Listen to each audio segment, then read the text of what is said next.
Playtime's over because tonight somebody's going to get their ass whooped tonight in here.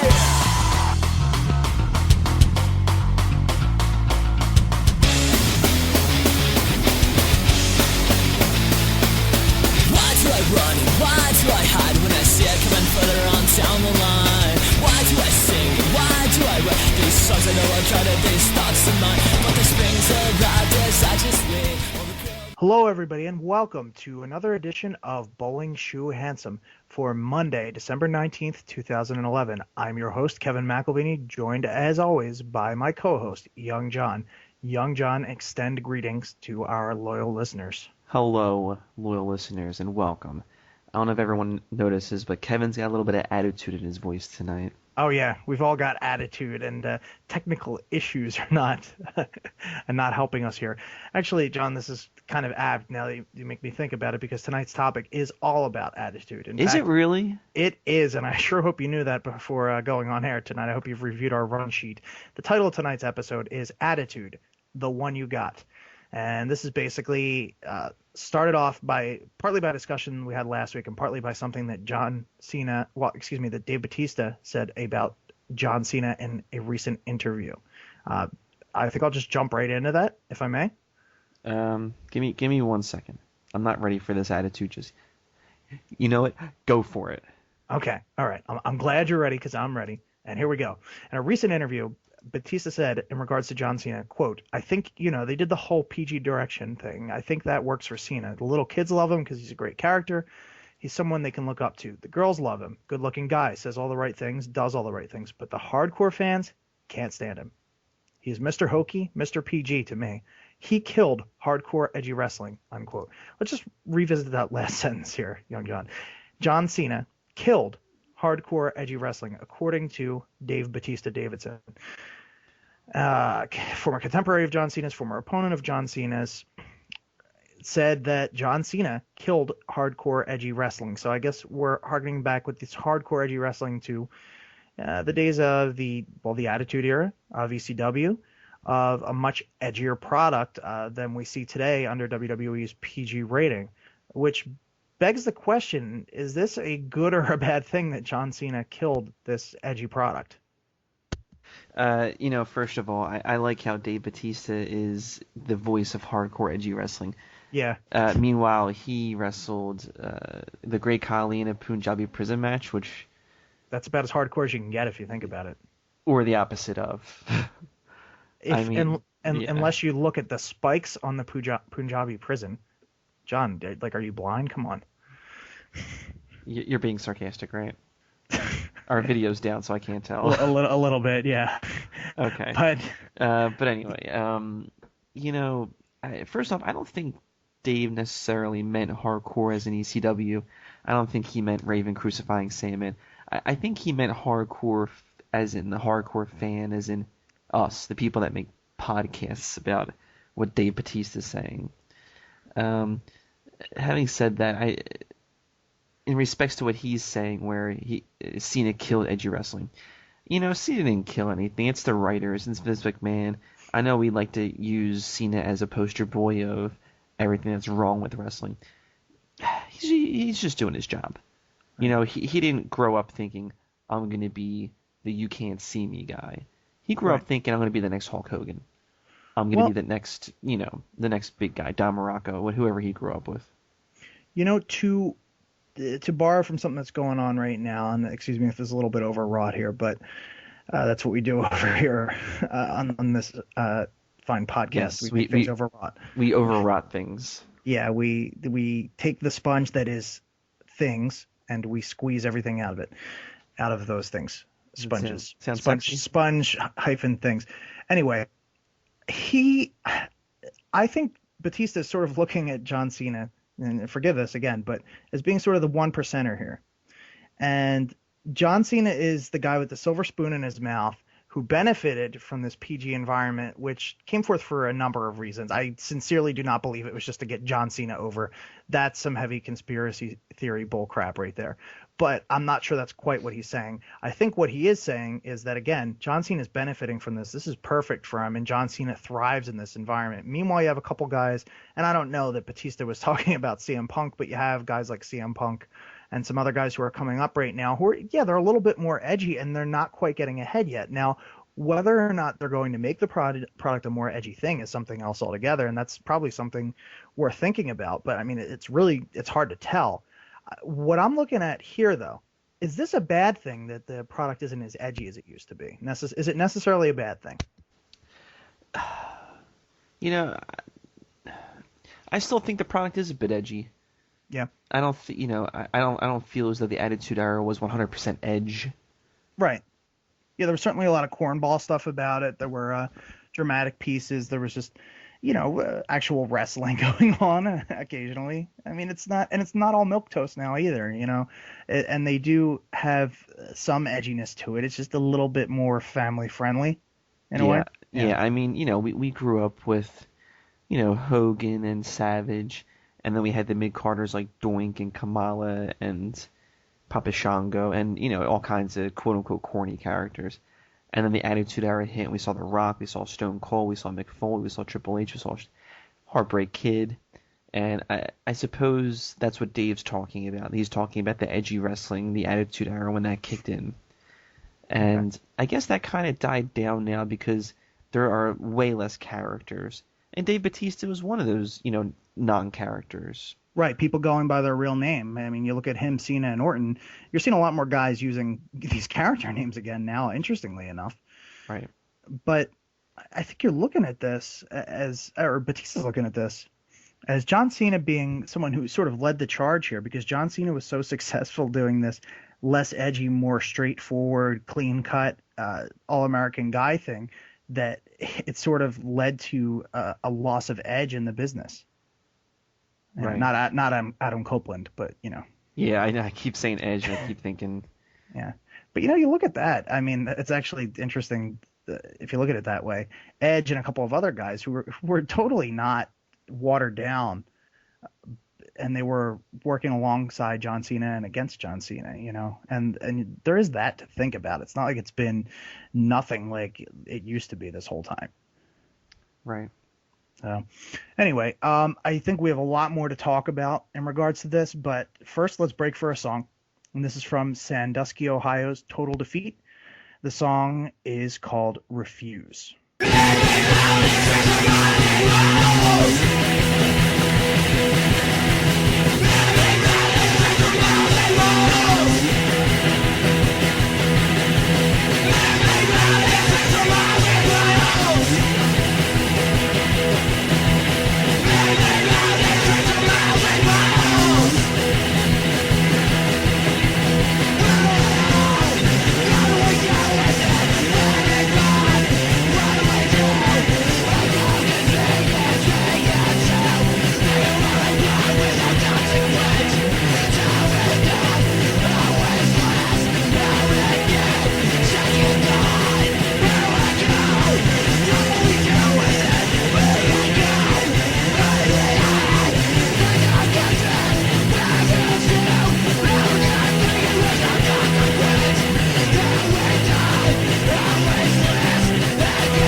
Okay, that was Refused by the Sandusky, Ohio band Total Defeat. Great song there, and certainly full of a lot of attitude for this show. Attitude. Are we attitudinal enough for you? Are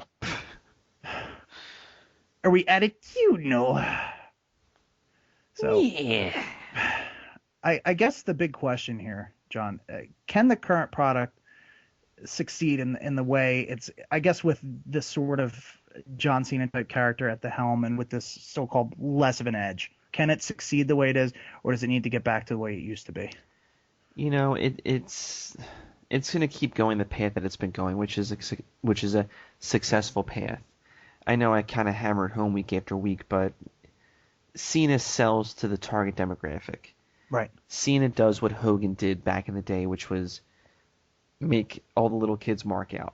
Right. And that's all you need. Yeah, that's true, but it's actually pretty interesting. I think we talked about this a few weeks ago on the show, but when I was watching, and again, I tend to use my girlfriend as a barometer for a lot of this stuff because she watches it and she's not this jaded, smart wrestling fan who's been Yeah, you know watching what? for First years. off, don't tell us how you use your girlfriend. That's inappropriate talk. Yeah, that's I not feel very as though barometer is a Latin word for not some sick stuff. for some fetish. It's not very TV PG. But Wait, can you so- say TVPG in the Triple H voice? TV PG No, in may the contain sweet adult finger. content and situations. TVPG. Yeah. Anyway, I think that took up for a 10-minute segment. I think that just took 2 minutes of it. But anyway, she looks at John Cena as this guy who like never gets angry at all, and even when he's angry, he's not that angry, and he's always, "Oh, you didn't mean it," that sort of thing. Like, "You're a good guy. I don't hate you. Oh, I'm gonna wrestle you in this match, but I like you." And it's like he never really flips out, and when he does, and that's why I think when he does, I mean, it doesn't come off. Every once in a while, when they really want him to fly off the handle, it doesn't come across as believable because he doesn't have a temper. And I think that matters, John, out of anything. Because you even look at Hogan. Hogan would flip out and scream and talk about destroying people. And I'm not saying he should get as cartoony as Hogan did, but like have a little bit of a fuse. If you're going to be a guy who's supposed to be an ass kicker, like for crying out loud, you can't be like, no temper. And I don't think that's just Cena. And I think they tend to throw too much of the attitude on the bad guys who probably overdo it in some ways, and they don't have these real ass kicking good guys anymore. And I think that might be part of what Batista's talking about here. Yeah, I very much agree with that. There's too fine of a line. There's too dedicated of a line between face and heel. Back in the Hogan, especially Ultimate Warrior, you didn't know what this guy was thinking. Right. I guess that's kind of in real life as well, but Yeah. that's a totally different story. The line is too. I'm trying to think of the right word. It's too noticeable. You can tell who's a good guy and who's a bad guy. Right. And I'm not talking about a tweener. I'm just talking about, the Undertaker when he first started. He was a bad guy. When he became a face, he was still kind of like, you don't know what this guy's going to do. That's kind of like what Kane's doing now. I know it's a topic for later on, but I feel as though Kane, if they can keep this the way it's going, I'm not sure if he's a face or a heel right now. Right. But yeah, hard to tell. But yeah, it's hard to tell, and I think that could help the product succeed more than it's doing right now. That could bring more edge into it. Right. Well, I think what you just said there, you're really onto something, because not only in those older days, but during the Attitude Era, you had a guy like Stone Cold Steve Austin. He was not a clean-cut baby face, and neither was anybody. And even the heels, like, they intertwined a little bit more with the faces. I mean, I know you need people to pull for it, and I agree that on some level you do need these definitions, but I don't know. There needs to be a little more wiggle room, and I don't think John Cena being a pushover helps the product. Right. Yeah, now that you said that, now that I look back, DX was always on the fence. Right. The Rock was always on the fence. Yeah. Mick Foley was pretty much a face. Yeah, but it depended. I mean, he would do certain things, and and when he was Cactus Jack, it was a little bit different too.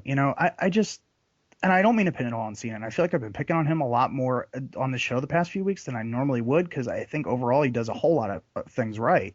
And you can't really argue with his results, because even though the product isn't breaking records, at least domestically right now, he's definitely the guy that stands out and makes money for them. So there is that. Right. But I just look at this, and people yearn for this Attitude Era, and we love seeing things that harken back to it, and deservedly so, because it was arguably the most exciting time in the history of pro wrestling. But at the same time, I really don't think, and I mean, this is not to discredit Stone Cold Steve Austin or The Rock, because it wouldn't have done what it did without them. But I'll tell you what, felt for a long time that the Attitude Era was a product of a time and a place, as much as it was these guys, or at least almost as much. Because you look back then, you had that era of shock TV, right? You had Jerry Springer ruling the airwaves. You had South Park was just coming up and becoming very popular. You had Survivor coming out of the woodwork. You had a lot of shows that were edgy and pushing the envelope all the time. And that's what was in vogue at that point. So to me, of course it makes sense that wrestling became huge at that point. I think it was destined to, based on what else was becoming popular. Now, it wouldn't have gotten as big as it did had it not been for the guys I just mentioned, and on the WCW side of things, the NWO Right. and Goldberg and some other people there. But I don't know. I really think it was a product of a time and a place, and I don't think that's where we're at as a society right now. Not at all. In fact, I feel as though we're going in the opposite direction, which, as a society, I suppose that's a good thing. Yeah. But everyone needs an outlet for other sides, different sides of them. Right. And I feel as though the whole shock TV, as you were saying, that was a side that could, that was an outlet to bring that side out and to, I guess, relieve yourself of all that the craziness that shock TV would bring you. Right, absolutely. It's actually kind of interesting though. I mean, not to get too much into like media theory here, but basically, shock TV came about at a time when there were some reasons for tension at that point. But I mean, you had a successful economy, you had the tech boom, you had a lot of things the country was pretty stable, the United States anyway.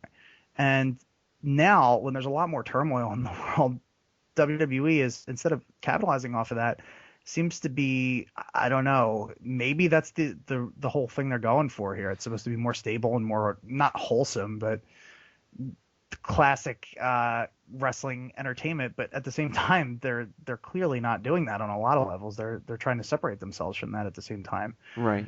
So I don't know. I think they're constantly trying to predict what this next big cultural trend is going to be.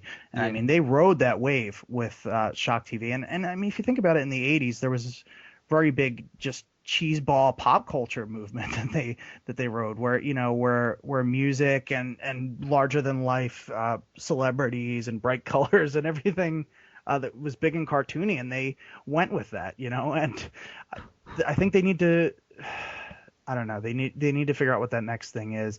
And I think right now they're just trying to hone the product, get a lot of guys to be as popular as they can, and try to figure out how to hook on these trends. That's why you see them clinging so aggressively to things like Twitter. Right. That's funny. I like you said that back in the 90s and I guess the early 2000s, when all this shock TV was happening, Yeah. the economy was stable. I feel as though that status quo, the shock TV, was a way to counteract that. Because Right. status quo, to most people, can equal boredom. And this shock TV was alleviating that boredom and was bringing people into, just getting them to think. Which is really weird, because they also say, it said that times like that will breed really boring art. You had like the boy band explosion. A lot of really, if you look at the songs that were popular in the early part of the decade, and I know people complain, oh, music is so bad today, but dude, go back and try and tell me that you'd rather go back to the early 2000s with what was popular as far as mainstream music and movies and some other things at that point. I really think it's strange, because on some ways, certain things, it can go either way. You can have this craziness start to happen when everything's boring. You can have craziness be bred from craziness. I think it could really go any way here. I guess what I'm saying, though, is that none of us know what this next big TV trend is going to be. We're probably in this reality cycle, which is why they're trying to ride the waves of Twitter. We can't go back to the Attitude Era. That's basically what I'm saying. I really think it was a time and a place. I think, the product needs a little bit more muscle to it, but we can't go back to the way it was in 1998, 1999. If it does, it's just going to be nostalgia. I think you perfectly summed it up. It was the time and the place. Yeah. And that's really what it was. And I did ramble a bit there because, again, I'm sort of contradicting myself. I can go, I might say this today, and then a few months from now, the world starts changing again. But that's how I view it right now. And that's how it is. If your view stays the same, it's going to eventually become invalid. Right. But the Attitude Era, it was the time and the place. That's just That's And perfect. and John, I think what you just said, if your view stays the same, it's static and it's no good. I think WWE has to some extent adopted that viewpoint, is that the only thing constant is change, So what's next? Who knows? But good discussion here so far. I do want to dig into that topic about Kane. That was a really good point you brought up, that he might be a symbol of what they need to be doing more of. And I think with that, we'll break for a song and then come back. We actually have a song from a German band right now, and that is Red Tape Parade, and the song is called Horizon Line.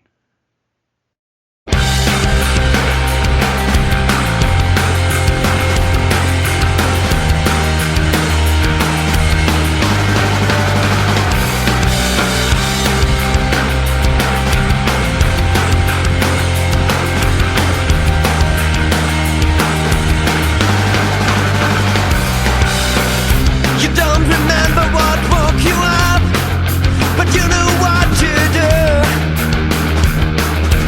when you force yourself out of bed. Grab a pen and a pile of paper. Write down what we've been through and all the lies that you've told. You leave the home. You leave the home. Remembering the stories of the place you heard of, where elephants go to die. You need a place like this to bury your memories. Set everything you wrote on fire, box the ashes, take 'em to the sea, and pile up the remains of your past. Now watch how the tide is rising, trying to reach what's left. What's left of what you felt, what's left of your life. And when the salty waves, swallow it into the sea, try to stop to breathe, for as long as you can, for as long as you can stand, for as long as you dare. Let the pain run through every vein of your giant body. This is what they talked about in the books that made you cry, and all the steps and songs that won't save your life.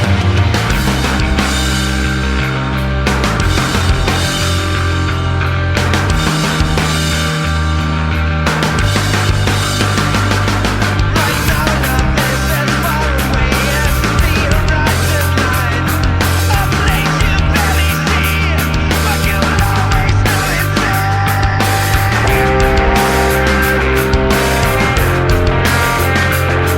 A place you barely see, but you'll always know it's there.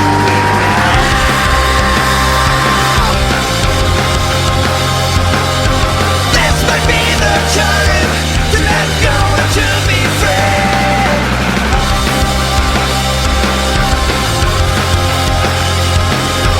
This might be your time to let go and to be free.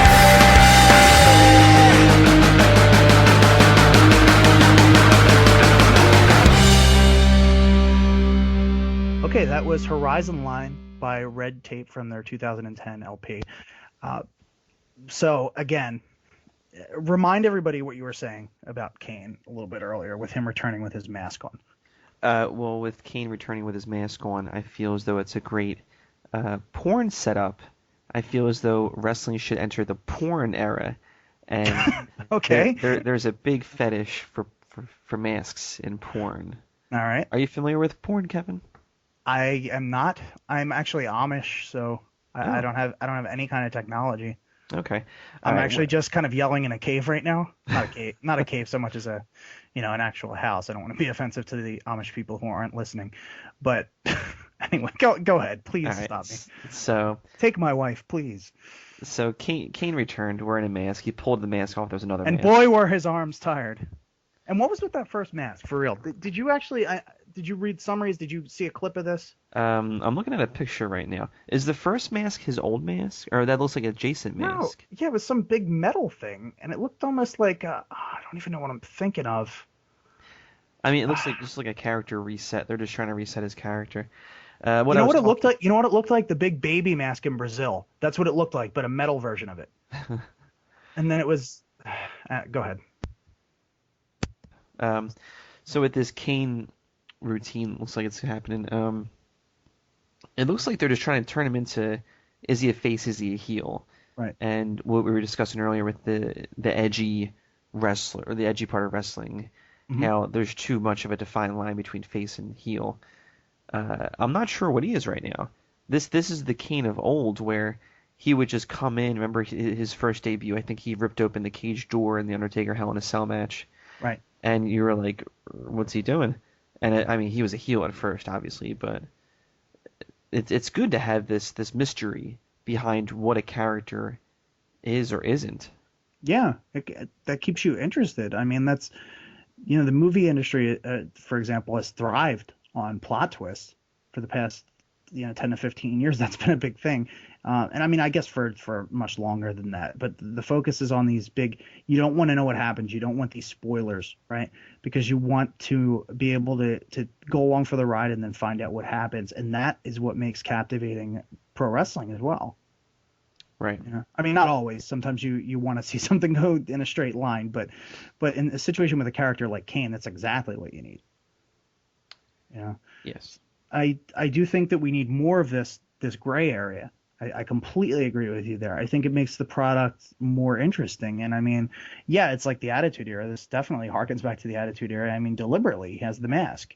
And there's actually word that the reason they're doing this is because originally they wanted Rey Mysterio versus Sin Cara at WrestleMania, and they wanted to set a record for the most masks being worn in an arena at once. And now with Sin Cara having been hurt and Rey, actually I'm not sure how close he is to returning, but that with that match off the table, that you could have Kane masks being dispersed. But on another level, I think people have wanted to see Kane wear the mask again for a while, just because it's that bit of nostalgia and they miss it.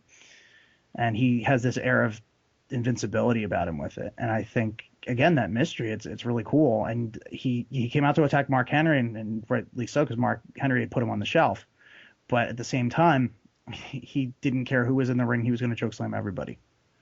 Right. And I feel as though, I mean, he attacked Mark Henry, so you think, okay, he's a face now. I don't know, because I think the mask adds a bit of mystery to it. Yeah. And I know it's just a mask, but... No, you're right, though. It's exactly right. You can't see what's going on in his eyes. It's harder to read. You can't read facial expressions. So, yeah, right. What is he going to do, this crazy masked guy? Right, exactly. I feel as though if a wrestler's wearing a mask, more often than not, they're a heel. But Kane's been a face for so long now. Right. I think the last time he was a heel was when he was back with The Undertaker, I think. Correct me if I'm wrong, but... I think it's the last time he was a heel, and that was years ago. Yeah, I mean, it's been he's had some heel runs, but they don't last very long, and because ultimately a crowd wants to cheer him. He's kind of a legacy guy. He's been around a long time. People don't tend to boo those guys as much, with exceptions. And I mean, you have someone like Mark Henry who's just been doing such a great job as a heel. Although he's getting cheered now, so it's really like people respect a good performance by a veteran. They're going to cheer them no matter what. I think it's just a question of making their airtime interesting and unpredictable at this point. Right. So again, unpredictable is not always the best thing, but I think it helps, and I think these shades of gray are good things as well. Yeah, the shades of gray brings more attitude to the product, Kevin. Tying it together. I hate you so much. Attitude. Anyway, oh my God. I have the voice of an angel. So with that, more voices of angels, we are going to play a song by Shinsplints. And after that, we will come back and we will go through not 1, not 2, not 3, not 7, nor 6, nor 5, or 12, but 4 categories of the Who Slammies. So we'll be right back with that. Stay in your chair. Here's Set Sail by Shinsplints.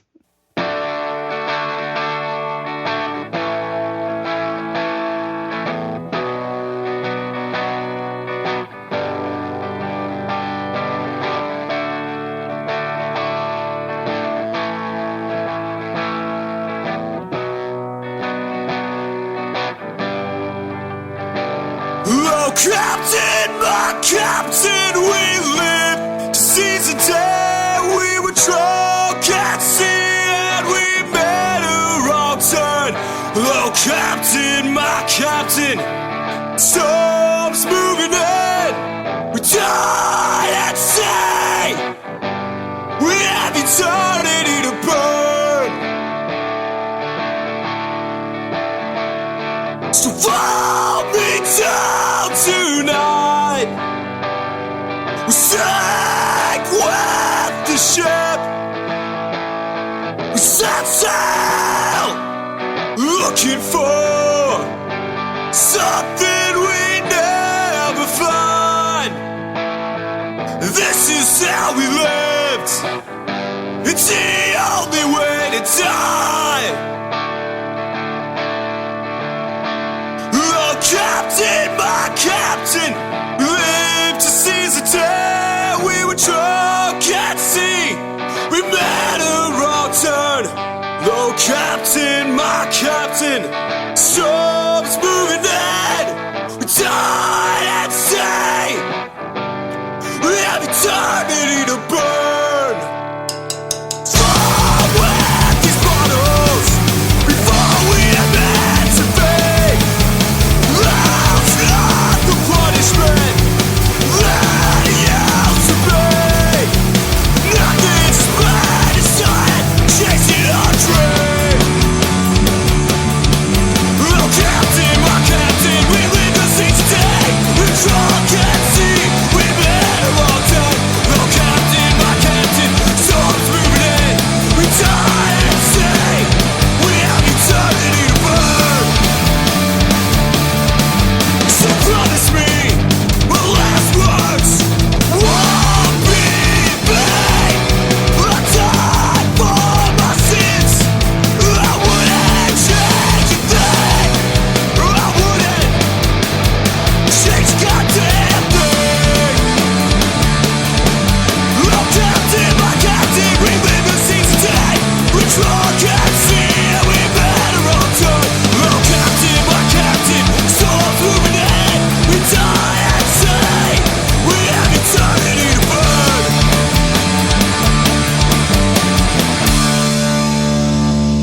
Captain, my Captain, we live to seize the day we were drunk at sea and we made a wrong turn. Oh, Captain, my Captain, the storm's moving in, we die at sea, we have eternity to burn. Okay, and we're back. That was Set Sail by Shinsplints. And Young John, it's Yes. your favorite part of the show. That's The end? not. Is No, it we're the gonna end, go. Kevin? Kevin, my favorite part's the end. Are we ending the It's show? The end. The end. My only friend. No, we are gonna go through the next 4 categories of the Who's Slammy Awards, which is 8 days from today, Young John, 8 days from today. December 27th. Oh, wonderful. Yeah, wunderbar. So, Young John, let's have you head this up. You've done a great job every other week. So Okay. we'll go through the next 4 categories and give our thoughts. Great. So the first one I want to delve into is Best of the Board. Mhm. And there are 8 contestants for this award. Let's start with number 1. This guy carried over from the first site. Who's slamming who? Yeah, he's slamming. Yeah. Of course. So did a few of these people. So, yeah, I mean, it's probably Yeah, well, Big Earn's the first one on the list. a classic. And yeah, I haven't really seen him on this board much lately. I think he posted in somebody's thread not too long ago. I'm not sure. He doesn't post very often anymore. Yeah, he said he was back. He was busy with work or something. I'm not sure. But Big Earn is number 1. Number 2 is Vince Gillette. It's apparently Gillett, and he's my or Gillett, one of the two. Giblet, Vince Giblet. He's like my own personal troll now. I don't know what happened there. He's been just at me, taking shots at me. I don't know where it came from. We met in person. We, had a hearty handshake. He came on. He came in the on to room. you? Yes, he came on to me. I said no, and he's probably a little hurt, but it's all right. He came in the room the one week, and actually, when he was over here, he sat down with Brady. We all called in and conferenced for it, and we had a good rapport there. I don't know what his problem is with me, apart from him thinking that I'm boring. But I remember he was on the show and he said if he said 7 words, it was a lot. So, I guess we did have a good rapport. If he said 7 words, he couldn't have said too much offensive. But anyway, that guy's rubbing me the wrong way right now. It's a good job, Vince. Jeez. Well, you know what they say, never rub another man's rhubarb. Okay, so the next one is Jason. Yes. Yep. I like Jason because Jason comments a lot in the Swash Match Sunday. Yeah, I was gonna say you would like him. Yeah, that's my guy. It took me a second. I'm like, Jason. Okay, next. But yeah, Jason. He always brings up stuff that I've never heard of, and I Google it, and he's absolutely right. For instance, I posted Lex Luger versus Yokozuna at WrestleMania 10, and he was saying how Lex Luger was supposed to win the belt in that match. Yep. But Lex Luger kept blabbing about it at a New York bar the night before. Right. Yeah, and fans were there, and yeah. I never knew that. Yeah, interesting. So I like Jason. Number 4, Mr. Akbaz. I'm not sure. Can you count I guess you can count Akbaz. Yeah. I say that only because that's like saying Brady's best of the board. Right. Just okay. he posts in a lot of threads. That's just my opinion, though. Good point. And then we have Brother Jermaine, who apparently has retired for a job in Stamford, Connecticut with WWE. If so, good luck to him there. Yeah, one less troll on the boards. Well, I hear they treat their janitors well. Yeah. Excuse me, the masters of the custodial arts. Oh please, he probably has that job where you take the old the old WWFs out of the old footage. That's a pretty easy job to get.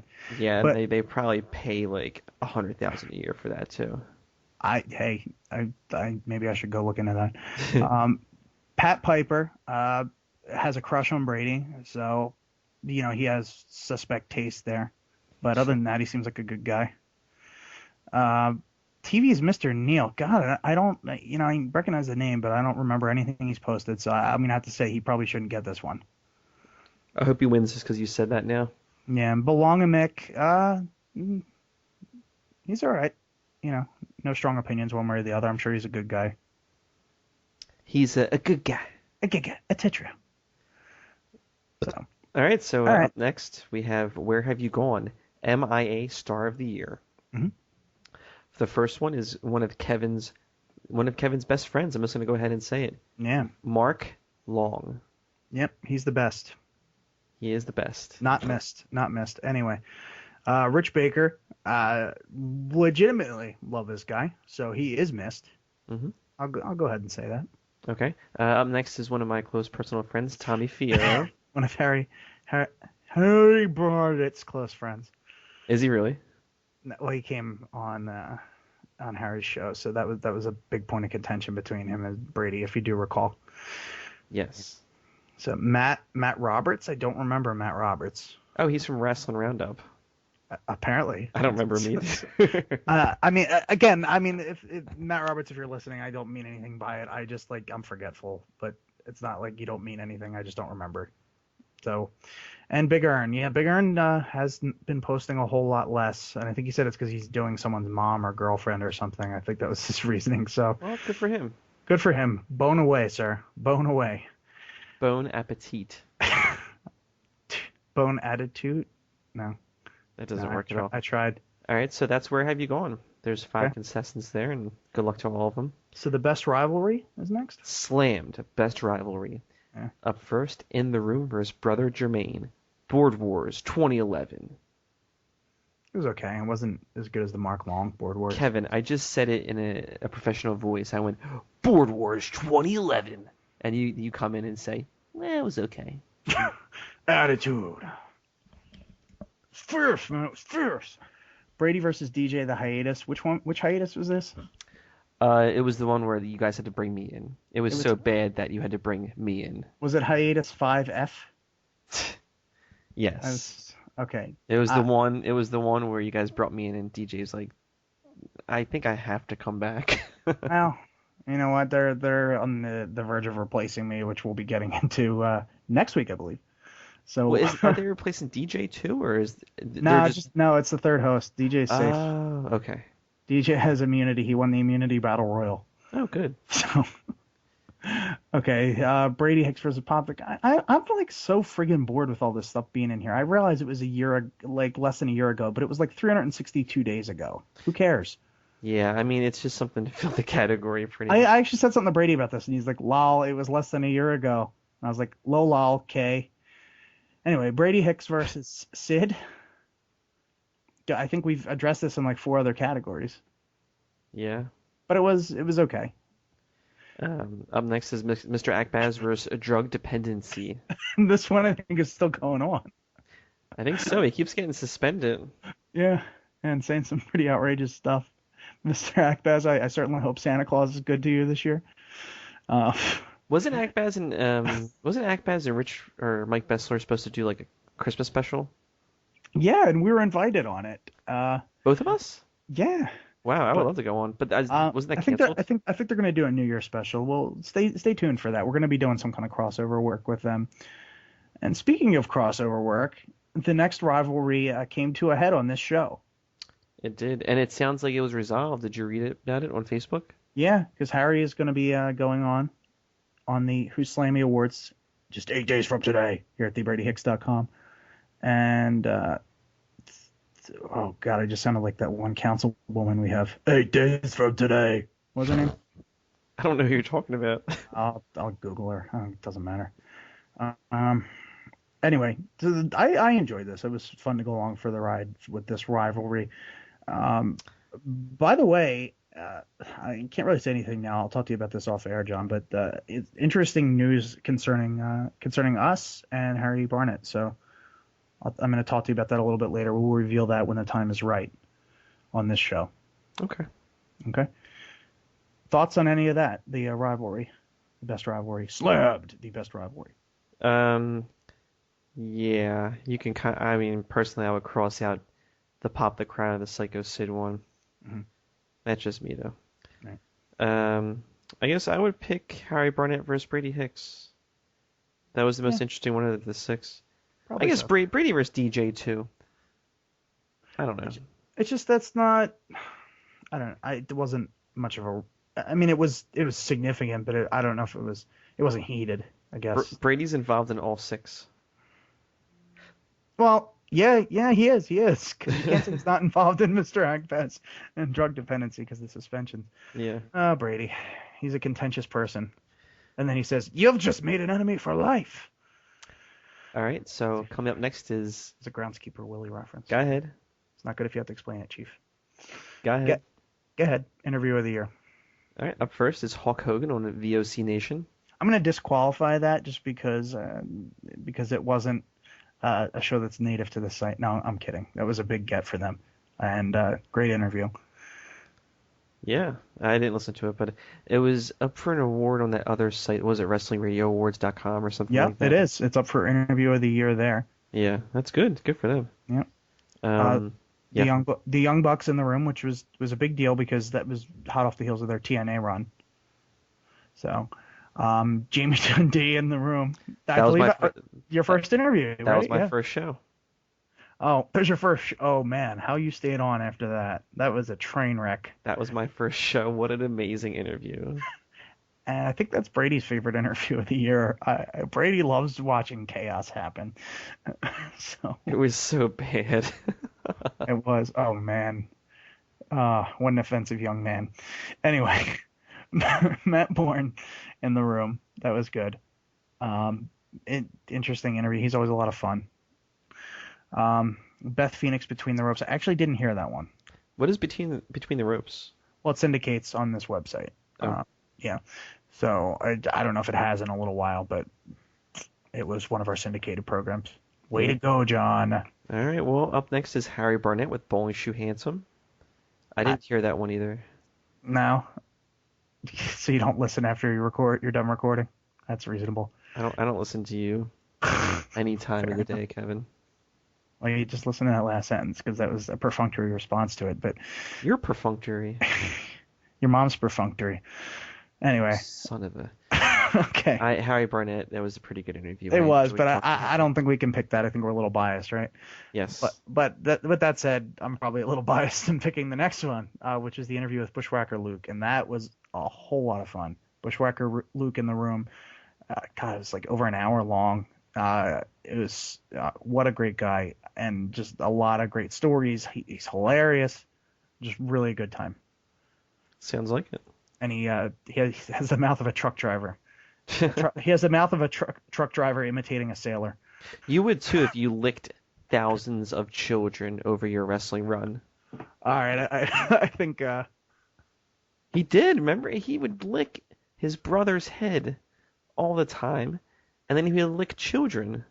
be careful because Vince McMahon will have to resign for not having reported it properly. Anyway, does that cover the 4 categories? Please say yes. Oh, it does. It does cover the 4 categories. Ta-da.wave. All right, let's play another song. This is from... Can we go to another song? We're done with this, right? Play us out, keyboard Kevin. This is... Line of the year right there. This is from the Champaign, Illinois group Midstress. This song is another song full of attitude, and it's called Infuriated.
That was Infuriated by Midstress. That was off actually of their new album that was just released last week.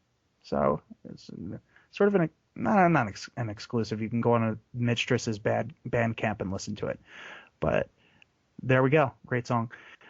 I don't know what I think. Are you ready for your real favorite segment of the show besides the goodbyes?